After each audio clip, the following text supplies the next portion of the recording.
Hello and welcome to the Neurodivergent Social Work Voices campaign. I am Florence Smith, the neurodivergent social worker and your host. If you've stopped in to listen, there must be a reason why. Maybe it's to listen to and learn from the first-hand experiences of neurodivergent, or as I like to call us, neurosparkly social workers, on how you can create a neuro-inclusive workplace.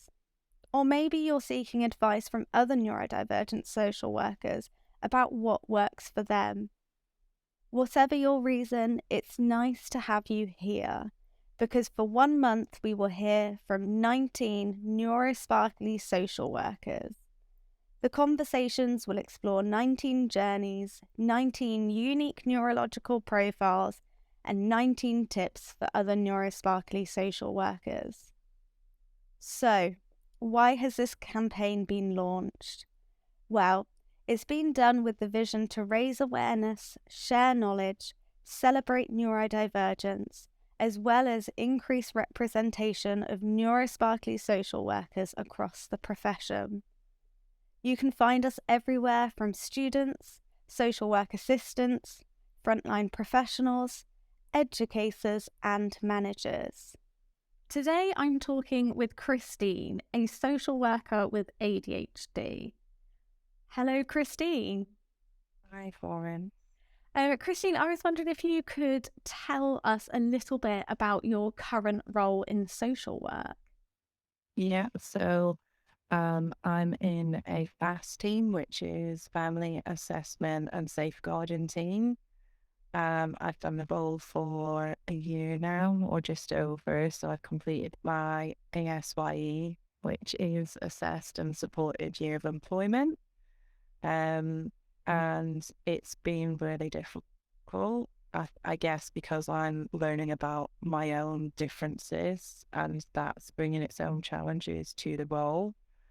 My previous placement was not within a local authority, and I felt like that kind of set me back a little bit, because those that had the local authority placement before then going to join a local authority workplace were already set up and we understand the processes. So I kind of felt doubly disadvantaged with the neurodivergence, and also not understanding a lot of the jargon that is used in local authority teams and the system that they use. I love the job, but I guess the neurodivergence makes the processes difficult to understand and to get your head around. The recording and the sheer amount of admin that's associated with the job. Mm-hmm. And what roles did you have in your placement? So my first placement was local authority, so that should have been 70 days in a looked after children's team. However, COVID hit, and I completed 30 days of that. But the 100-day placement I was able to complete, and although it was during COVID, it was in a psychiatric hospital for adolescents, and I loved it. I would love to go into that job. That really suited me. Um, I just got a lot of learning from that job. So that was with the NHS. And it was really good. So I think they had like about 10 young people there, all with varying, it could be like eating disorders, or it could be depression, anxiety, but really extreme personality disorders, that kind of thing. And you never really know, and I guess that is the same for any social work, where the day is going to take you. But really, the young people are so up and down and all over the place that it's different. Even if you had a plan for that day, that doesn't mean that's what you're going to end up doing. Yeah. Big part of that role was building relationships with the young people, and that's where I really thrive. That's what I love to do. And there wasn't a lot of admin in that job, so I would love to go back to something like that. It's been enlightening, I think that could be the word, enlightening to hear about how COVID, in addition to neurodivergence, how that has impacted your experience and your learning journey into social work. So thank you for sharing that, Kristine. I was wondering if you could tell me and the listeners a little bit about what your neurodivergence is and how your brain sparkles. Yeah. Well, I think social work is really suited to somebody with ADHD because you have to flip from one thing to another. So I get distracted easily by calls and texts and things. So that's really my strong suit, is I'm always aware of what's going on around me. Uh, but on the other hand, if you have a big piece of work like a court report or an assessment to write, it can be really difficult. So learning to say no is really been quite challenging. And I guess I'm still learning that I need to turn off my phone and switch off my emails when it comes to writing those big pieces of work, because it can be really difficult. Yeah, and I think big pieces of work take me longer. Even like case recording, like writing up a visit, I feel takes me longer than a neurotypical person would take to write a case now. And I don't really know what it is that makes it take longer, but I am working with my practice coordinator who manages the newly qualified and come up with some good techniques to use, which are helping, but I don't think it sets me on the same path as a neurotypical, even with those techniques. It can be hard in social work with the constant comparison to kind of our work performance or our work output in comparison to neurotypicals, because our brains are different, and it does set that unfair standard of, okay, we all have to work the same, have the same targets and achievements, when actually that isn't that equal playing field. But it impacts our self-esteem and encourages us to compare, when actually we need to stop comparing and start embracing how we work and think. What are some of the strategies that your coordinator has been working with you on? Yeah. So in my like supervisions, we pick a case note and really go through it and think about what can be included and what doesn't always need to be. Writing in bullet points was one of the things that really sped up when I write in a paragraph, I really write way too much detail, unnecessary detail, but the bullet points really just like streamlines my thinking and keeps it quite succinct. The other thing was I used to write notes in a notepad, and then I'd write it up when I had the time. Now, as soon as I get in my car after a visit, I write the bullet points. So it's fresh in my mind, because I think that's one of the things that take me longer. If it's been a week and I'm writing up a visit from a week ago, it's not fresh in my mind and I forget details and it takes me longer to think of the visit. So I know it's in there, but getting to the information takes there. Whereas if I write these, and it is really note form bullet points, I can then, even if it is a week later, draw from the bullet points what is necessary. So I think that's been the two biggest bits of all the techniques that's worked the best to speed up my recording. I know I definitely kind of have the same technique as you. If I visited a family or a young person that day, I need to write the case note and record it, and it might be, like you said, quickly writing things down in the car and then getting it onto the computer system as soon as possible. But I know if I leave it too long, I might forget some of the observations that I made, some of the thoughts and feelings that might have observed or got verbally from who I might be talking with.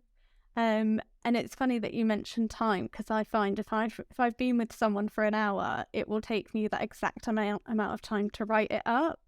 So when it comes to kind of case recording as well, I will always kind of book out the same amount of time as that visit was too.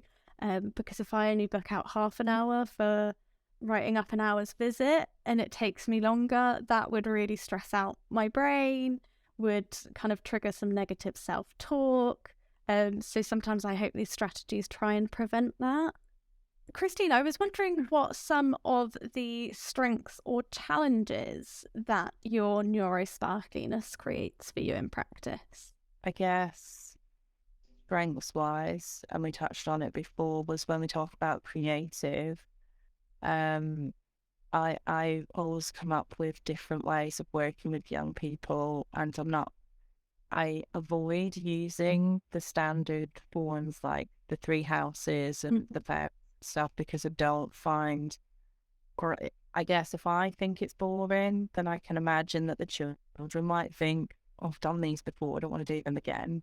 So it's always finding new ways to get the same information in a way that's fun for them. And yeah, and all children are different. So I guess creativity is probably the biggest strength of neurodivergence, is just thinking outside the box, different ways to work. I guess on the opposite side of that, I get overwhelmed really quickly. Everything seems to get on top of me. Yeah, you fall behind, and I feel with social work, you are never going to be on top of it all, so you are always behind. But I feel extra behind is the only way I can describe it. And when that builds up, I get really overwhelmed, and I get this sort of panic or the freeze. Like I don't know what to do first, because everything feels behind. Yeah, I often describe that as kind of pivoting, trying to start something, but starting loads of little things and not actually starting any of them sometimes, because that kind of overwhelmed feeling of, I'm not sure if I'm going to get everything done, or there might be kind of another to do that I'm adding to the list and thinking, oh, but I haven't done one, so I can't put another one in. That can feel really overwhelming. Kristine, please could you tell me a little bit about your experience of social work? So this could include your studies, it could include your assessed and supported year in employment, or it could be exploring your experience within your role now. Yeah, I guess it's just been really difficult is all I can say.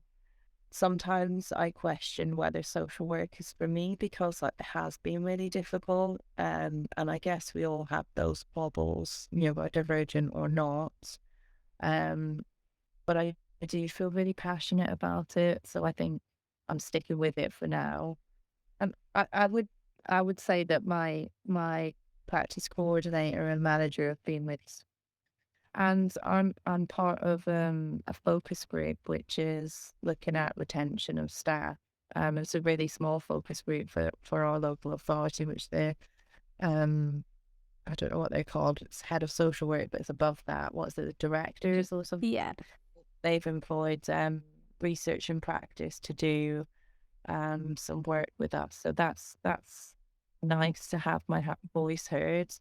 I don't think I'm the only neurodivergent in the group as well. So that's good to have those experiences shared. And have you seen any good practice in relation to your neurodivergence, either from your current employer or from placement providers / uni?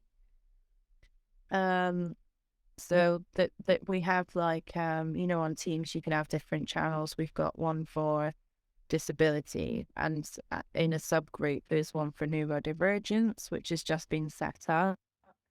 And they have monthly meets for I can't remember what the disability and inclusion something, I can't remember what the name is, but they have these regular meetings to share information and update the staff on the progress that they're making on these things. So I do feel like my local authority is taking notice, but as with anything, it just takes time for anything solid to come from that. But at least it's on their radar, and they're doing something is better than nothing.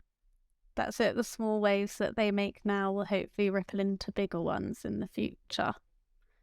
practice coordinator has recognised themselves that neurodivergence is not something they know a lot about, and has taken it on themselves to go and do some training and find out some more. So that's really good.